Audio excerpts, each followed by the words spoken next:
We all just love how easy modern car keys are, right? That satisfying click from way across the parking lot, or the magic of just walking up and having your car unlock for you. But what if that same tech, the thing that's supposed to make your life easier, is actually a secret backdoor for thieves? Okay, let's really get into this. So, is your car keys secretly betraying you? I know, it sounds a little dramatic, but it's a really important question we have to ask. Because that very signal, the one that connects you to your car, well, it can be captured, it can be cloned, it can even be amplified.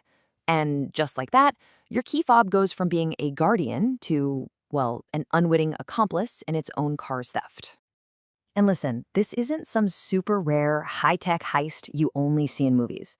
The scale of this problem is, honestly, it's staggering. Just look at the UK.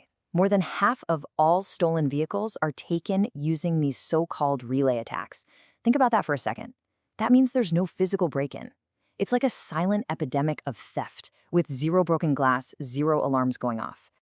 All right, so today we're going to break this all down. We'll start with your key's secret signal. Then we're going to look at the silent car heist itself and the two main ways thieves pull it off.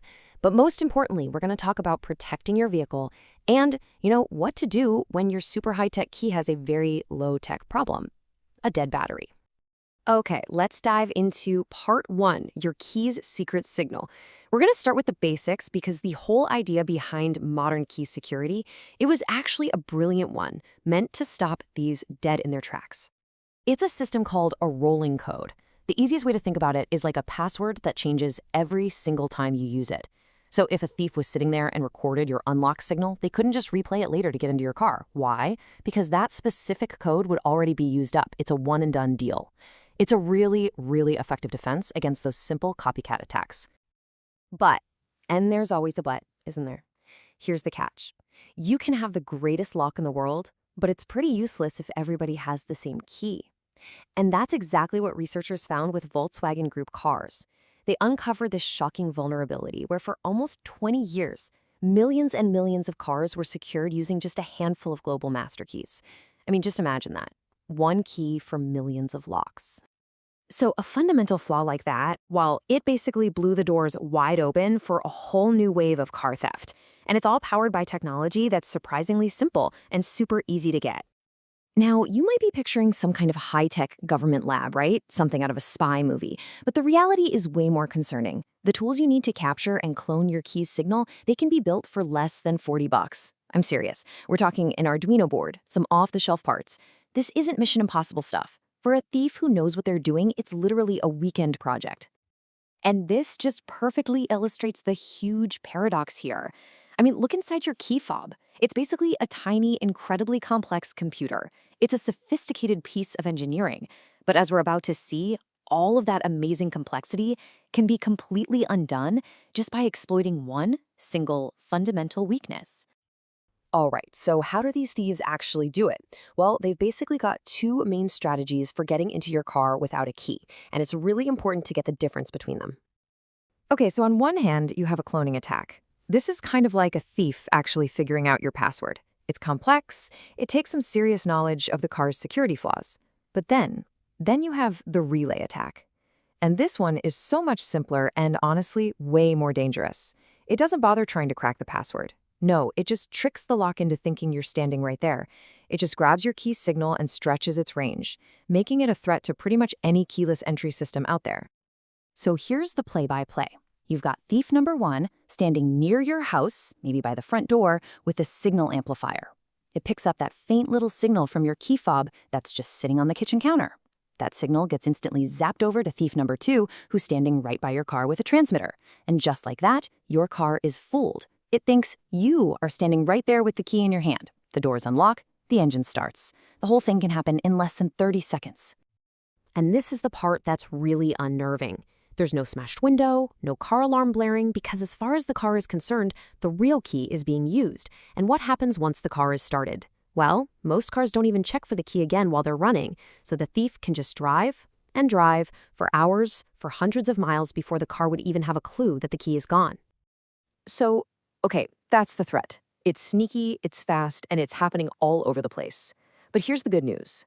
The ways to defend against it, they can be surprisingly simple and incredibly effective. So, what can you actually do to fight back? Well, the single most effective thing is a signal blocking Faraday pouch. Just think of it like a tiny little vault for your key. When your key is in there, no signal gets in or out. It stops a relay attack cold. Simple habits help a ton too, like just keeping your keys far away from your front door or windows. And hey, don't ever underestimate the classics. A big, visible steering wheel lock can be all it takes for a thief to just say, I'll find an easier one. Protecting your car isn't just about stopping thieves. It's also about just being prepared for everyday stuff. Like, what if you just lose your key? It happens. And you might think your only option is to go to the dealer and spend a fortune. But the world of aftermarket keys, it has changed dramatically. These days, a high-quality aftermarket key programmed by a pro locksmith gives you the exact same security and works the same way for just a fraction of the price. I mean, we're talking savings of hundreds, sometimes even over $1,000. Plus, you can usually get it done the very same day, instead of having to wait for days or even weeks for the dealer to order one in.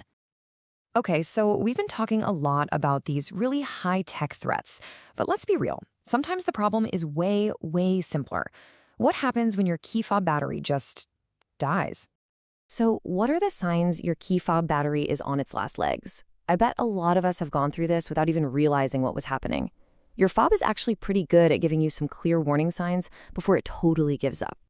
Have you ever noticed you have to get closer and closer to your car for it to unlock, or you find yourself mashing the button a few times before it works? Yep, that is your key's battery crying out for help.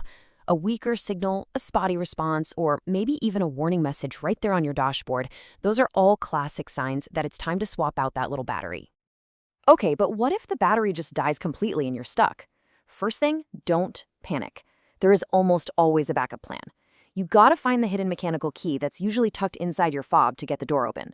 Then, for a lot of cars, you just literally touch the fob itself right to the start button. There's a tiny chip inside that can still talk to the car. For other models, you might have to find a special little slot in the center console or glove box.